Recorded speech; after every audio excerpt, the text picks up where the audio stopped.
BJP கூட எந்தெந்த கட்சிகள்லாம் சேருகிறதோ அந்த கட்சிகள்லாம் முழுகும் கப்பலில் ஏறுறது தான்.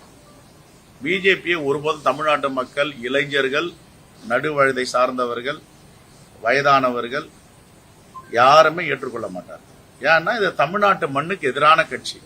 ஒரே ஒரு உதாரணம் சொல்றேன். தமிழ்நாட்டுக்கு கொடுக்க வேண்டிய ஜல்ஜீவன் நீர் பங்கீடுடைய பணத்தை கொடுக்கல, சமக்கர சிக்ஷா அபியான் அந்த பணத்தை கொடுக்கல, ஜிஎஸ்டி கொடுக்கல.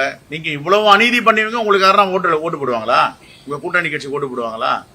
சொல்லுங்க. நிதிநிலை அறிக்கையில பட்ஜெட்ல எப்பவுமே தேர்தல் நடக்குதுன்னா தேர்தல் நடக்கும் மாநிலங்களில ஐவாஷ் பண்றதுக்காக கொஞ்சம் ஒதுக்குவாங்க. ஒதுக்கிட்டு அதை நடைமுறைப்படுத்த மாட்டாங்க. இங்க அது கூட கிடையாது. அப்படின்னா பிஜேபி முடிவு பண்ணிட்டாங்க, இங்க என்ன குட்டிக்காரன் அடிச்சாலும், எத்தனை அதிமுக கூட்டிட்டு போனாலும் தமிழ்நாட்டில் எடுபடாது. ஆகையால் விட்டுரு அந்த ஸ்டேட்டன் விட்டுட்டு தான் ரவி அங்க வெஸ்ட் பெங்கால் மாத்திட்டாங்க ஆளுநர். இங்க தொந்தரவு கொடுத்துட்டே இருக்கப்பா, இங்க வேணாம், அங்க தொந்தரவு கூட நீ, இந்த மாநிலம் நம்ம கைவிட்டு போயிடுச்சு.